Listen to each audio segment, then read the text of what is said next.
Welcome everybody to Small Biz Feature on Business Monday here at the Navigant Credit Union Broadcast Center. I am Josh Fenton, hosting you for the exciting business day here. We do have a busy afternoon. With me is Sam Handy from Cyrene Marine. From the famous Handy family, just so if everybody knows. Makes me feel old. I played lacrosse in college with his uncle. So just to put it all in perspective. Welcome aboard. Yeah, great to be here. Thanks for having us. Great. You're with a cool kind of amalgamation of marine, old school New England, Newport marine company, coupled with cutting edge technology, app-based. Talk about it a little bit. Yeah, it's an interesting space. So Cyrene Marine specializes in what we call the connected boat, which gives users the ability to see what's happening aboard no matter where they are at any time, sort of akin to what Nest does in the home. So all app-based, you can see information about battery levels, bilge activity, high water, GPS, anything you'd want to know about your boat while you're not there. Gotcha. And who came up with the idea? What was the inception? Who was the brain trust behind it? What was the start date? All that kind of stuff. Sure. So our founder, Dan Harper, was a professional yacht captain for 18 years and managed fleets of wooden boats. So back in 2006, he was on a trip from the Caribbean to Nantucket to check on a boat for 30 minutes. Of course he was. There has to be a better way to do this. So he has a software background, and he and a team of engineers came up with the original product called the Pixie, which was released back in 2011. That just doesn't sound like a cool name. Well, it was a cool product. And it was called the Pixie? The Pixie. And no, I'm sorry. I've got $1 million yacht. I do not want everything tracked by something called the Pixie. So the second generation device, which we launched last summer, is called the MTC, Monitor Track Control. Oh, so much cooler. A little more official. Yes, so. All right. Now I'm spending some money. Yeah. So I've got a beautiful boat. I keep it down in Newport. I, just want to keep an eye on it. It's my pride and joy. And I can access this off my phone, and I get what kind of data? So basically how it works is there's a piece of hardware that lives on the boat. You connect it to whatever systems you want. We do both hardwired and wireless sensors. And then the device communicates with your phone via a 3G cellular connection. Gotcha. So depending on what you want to monitor, and we can do pretty much anything you'd want. Can you get video? We don't do video yet. It is on the roadmap. The problem with that is packaging so much data into a 3G cellular without blowing the cost up. We do have a competitor who does video, but for instance, our service is $180 for the year, $15 a month. Theirs is like $800. No. So I like the $15 a month. That seems right up my alley. And what's the whole system cost? So the main device itself is $599. Yep. Like I said, there is a recurring subscription, $180 for the year. We also do monthly for $18 a month, and seasonal if you're hauling your boat out for the winter. Gotcha. If you only want it during the summer, that's for $125. Nice. And then if you want to build out the system with additional sensors, the wireless, they run for $120. Most of the wired stuff is between $15 and $50. All told, you can get a pretty robust system for under $1,000. That's great. This past weekend was Boat Show weekend, which I think most people don't understand is literally the busiest weekend of the year down in Newport. It's huge. Between that and the Volvo race, which is every 3 years, but big thing for the city of Newport. We're really happy to be part of that show. It's our home show. We try to make a bit of a splash, but this kicks off boat show season, so we'll have a show pretty much every 2 weeks through the end of the year. So it's a busy time for us. And when you go to a show, it's not in Pawtucket, right? These are pretty upscale locations you're going to. You told me earlier, Amsterdam. What other? Yeah, where else is the company spinning to? The circuit for us will be our next show. Consumer show is in Annapolis, so we do consumer shows and trade shows. We have a trade show in Tampa coming up. Then we'll be in Fort Lauderdale, Miami in February, Palm Beach. So yeah, it is nice to do a little bit of travel. Great. Talk a little bit about, you guys are launching now fleet products, so if I own a series of commercial vessels and I want to tap this into one system, whatever the application of my fleet is, talk a little bit about how that functions. Sure, yeah, we just released Cyrene Fleet a couple weeks ago. Like you said, it gives fleet operators the ability to track all of their assets in one clean interface. So for instance, we have Sail Newport is using it down in Newport. They have a fleet of 14 J22 rental sailboats. They want to make sure that the users are in a safe area, so you can set hazards and geozones. Nice. If anyone's coming into a bad spot, you can let them know aboard. And it's also good when, you don't want this to happen, but eventually someone's going to bring a boat back with damage. Right. You can show them exactly where they were, if they were inside a place they shouldn't have been. And then on top of that, you get alerts for everything you would with your personal boat. So high water, bilge activity, battery levels low. So you make sure the boats are ready. Can we embed it in reporters? Can I apply it? Can I take the technology and apply it to staff here at GoLocal? Probably not. I know. We could figure out a way. We've done some interesting stuff outside. Come back over just a little bit. We have a guy actually using it on a fleet of rental cars. So, oh, that's pretty cool. Anything with a monitoring application you could, but really the interesting thing for us, I think, is going to be once we implement this on an OEM level, the amount of data that we're able to that's right. to push is amazing. Especially we have guys like an engine manufacturer. If they need to make an update to that engine, a firmware update, they have to go plug into that device, physically plug in. We'll be able to let people do remote firmware updates over the air. So the amount of time and money that something like that will save is pretty incredible. That's great. Talk a little bit about the company's growth. Mm-hmm. Where'd you start and where are you now? What's been the trajectory of number of employees and how far you're marketing? Yeah, so the company was officially established in 2011, started very small. I came aboard last February. I was employee number 6. We now have 18 full-time in Newport, and a team of engineers down in Maryland. So we're expanding rapidly and more every day. We're looking to hire a couple new salespeople, some more people on the customer support side, and in marketing as well. That's great.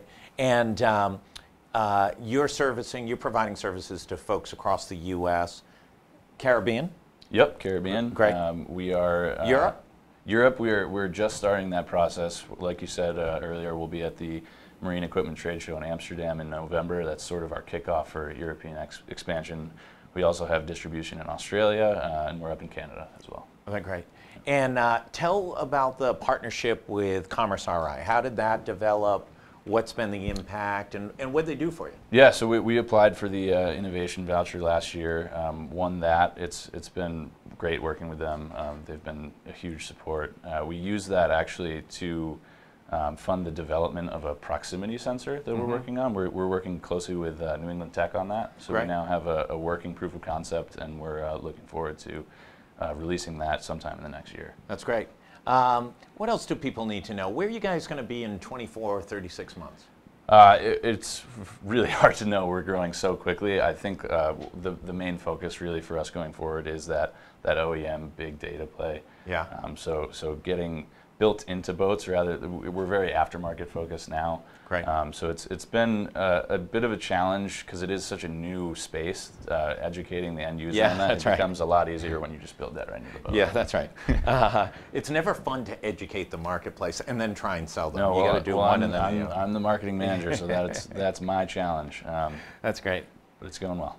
Listen, Sam, thanks so much. Stay right here. We're going to be back in just about 30 seconds with a conversation with Newport Polo and what their summer looked like and what the future is down there. They had some big news. I didn't even know it. They have a Jumbotron at Newport Polo. Do you have a Jumbotron? No, we don't. We could monitor a Jumbotron. We don't have a Jumbotron. GoLocal may be looking at Jumbotron technology before the end of the day. We'll be right back in about 30 seconds.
We are back at Small Biz on Business Monday. I'm Josh Fenton. This is Dan Keating. He runs Newport Polo, one of the founders of it. Probably one of the coolest things going on in Rhode Island every summer. Another big summer season. Yeah, it was a great season. We had teams from another 8 countries. Poland made its debut this year, and we had India back, so we kind of covered 5 continents for us, and we're pretty happy about that. And these folks from Poland can't be too disappointed coming into Aquidneck Island and spending the week in Newport. No. Even if the teams lose, they have a great time, and it's it's a great spot to come and visit. How many people do you attract on an average match on a Saturday afternoon? Well, it can be. The exact number is hard to calibrate because we don't charge children. So and children do make out. There's a lot of families that come and everything like that. But we kind of have an estimate, and that is somewhere between 2,000 and 4,000 people. Yeah, it's great. It's a great experience, and I think if you haven't been, it would be shocking if you haven't. It's really one of those fun things to do on a summer weekend. Let's talk about the rest of the season. You've got 2 more weeks to go. 2 more matches. Yeah, we've got we've got a Pro-Am this week coming up, and then the finals, which is the season-long finals of 2 Newport teams. So. Great. And it's real polo. I mean, this is a competitive game. Competitive athletes, folks coming in from around the world. Ponies are highly trained. They get damaged sometimes. I mean, we get damaged. They get damaged. I had a vet trip immediately after last game. We raced some ponies off to the veterinarian, and we found out that they were in good shape, and they'll have a couple of weeks off just to make sure that they're all healed up. And we also had one player go down, one of the Indian guys go down and couldn't continue. So we have our bumps and bruises. And when they fly in from India, you provide them the ponies. They're not we flying do. in That's ponies. the big challenge for them and us as hosts. Yeah. We've got to give them a fair shot at competing. So we give them appropriate horses. You don't give them old nags or anything like that. You don't give them the oldest, slowest ponies. Here's the thing: do they all have nicknames like Granny and? We have a few like Diabla, Arnold, the Terminator. No, it's really important that if someone's coming from the other side of the world, they could just as easily stay home and compete in something locally there. Right. And the trust is that they'll be mounted appropriately. Right. And we want to make sure that they're safely mounted, number one, and number 2, competitive, and that we have a fair match. And that's why one of the things that I think is, from the point of view of the competitors, is a successful part of Newport Polo is that they do have a chance to win, and they do get some decent horses. Within the club itself, we do a Thursday night game where we diffuse the whole USA versus, say, India, and break the visiting team up and put each of them on a team with 3 Americans. Oh, nice. So they get to kind of we get to kind of understand what kind of horses they like, and they'll ride some of the horses they'll be playing on Saturday, and it helps us match them up. That's great. When did it start? What's the genesis of it? 1992. Well, really, it started in 1875. Newport hosted the very first polo match in the United States, and 10 years later, in 1886, the founder of polo in the United States, James Gordon Bennett, invited a team from England to play, and that was the first international game. How'd we do? We lost. The English invented this thing called a backhand. Totally kind of confused the Americans. They didn't have a way. But in the next couple of runs at it, the Americans actually dominated for a good part of the time. And that was called the Westchester Cup. And it was significant because it predated the resurrection of the Olympics. So it was kind of really interesting. Countries weren't playing against each other in sports then. And then when did you start? When did Newport Polo as we know it today, when did it start? 1992 was our first season. Was it at the Glen Farm? Yeah, we started it there. Great. And when did it explode? When did it go from sleepy and little into 2,000, 3,000, 4,000 people? It's been a 27-year-old overnight success. So You know, we've grown between 8 and 15% a year over the last 27 years. And really, we started out with the very first game with 100 people. Yeah. We thought, not what we wanted, but we'll do better next week. Next week was 60. So right, it's compounded. Those growth curves of success are kind of go like this. We know it here at GoLocal. Talk about, you had a big exciting addition, which is a Jumbotron. We were just talking about it. We were all lamenting. We all want our own Jumbotron. Talk about adding the Jumbotron and kind of transforming it to sleepy little farm in Portsmouth to the big time. Sure. Well, it's pretty cool. It's a gigantic TV or computer screen that everybody can participate with. And the idea was we wanted to, we look at polo and say, like, what are the challenges of understanding and digesting it from the product point of view? How do people consume it? And what would they like, what do they want more of, and what are they interested in? One of the things that people wanted to know about was the horses. So this allows us, you know, in the Kentucky Derby, we hear all the stories about the horses leading up to the Derby, and it's really kind of fascinating. People get behind that. But in polo, the commentator, when they're talking about it, they're kind of calling out the names of the players. And because there's horse switches and all kinds of things like that, you know, a horse doesn't play the whole game. You know, the horse kind of gets left behind a little bit just because it's complicated for the commentator to incorporate all the names of the horses. But now what we can do is we can post the info about the horse and some of their histories and some of their achievements. That's great. Right on the Jumbotron. People can kind of get an idea of what's going on out there with the horses.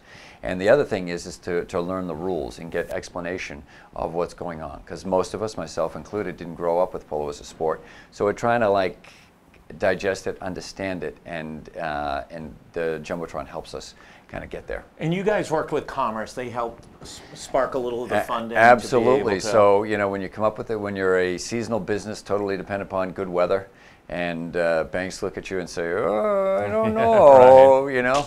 And the Commerce Department, part of the state of Rhode Island, has a loan fund that you can apply for, and we applied for it.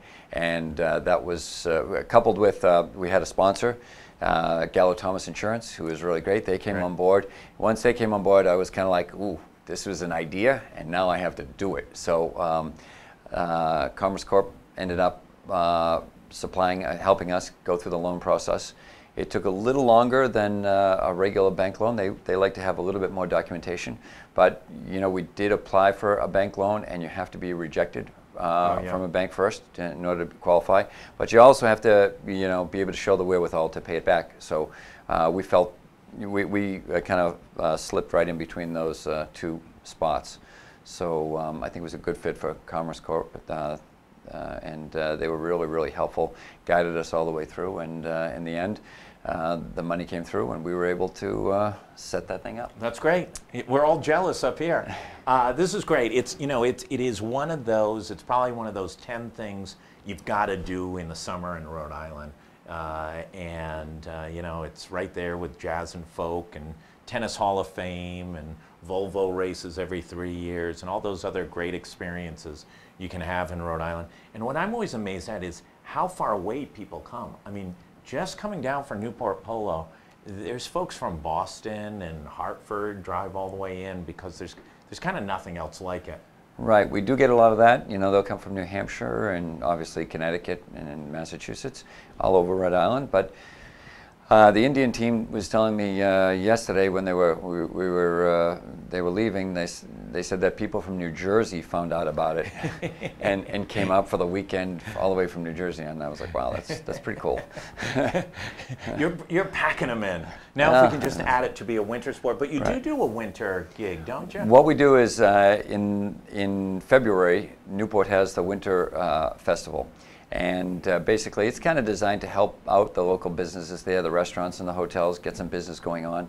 And we do polo on the beach there. And we do it largely as just a gesture to the business community to help them out, to create another there, so that when people come, there's something to do. Great. Check it out. Dan, stay right here. I want to thank you so much for coming on. Thank you very much. We're going to be back at the 4 o'clock hour. I've got Gary Sass, the money man, talking about everything that's going on in Washington, as well as up here. And then head of the Rhode Island Foundation, Neil Steinberg, will be on about a big inclusive process that they just went through and what some of the results are of what they were able to accomplish. what Rhode Islanders are thinking.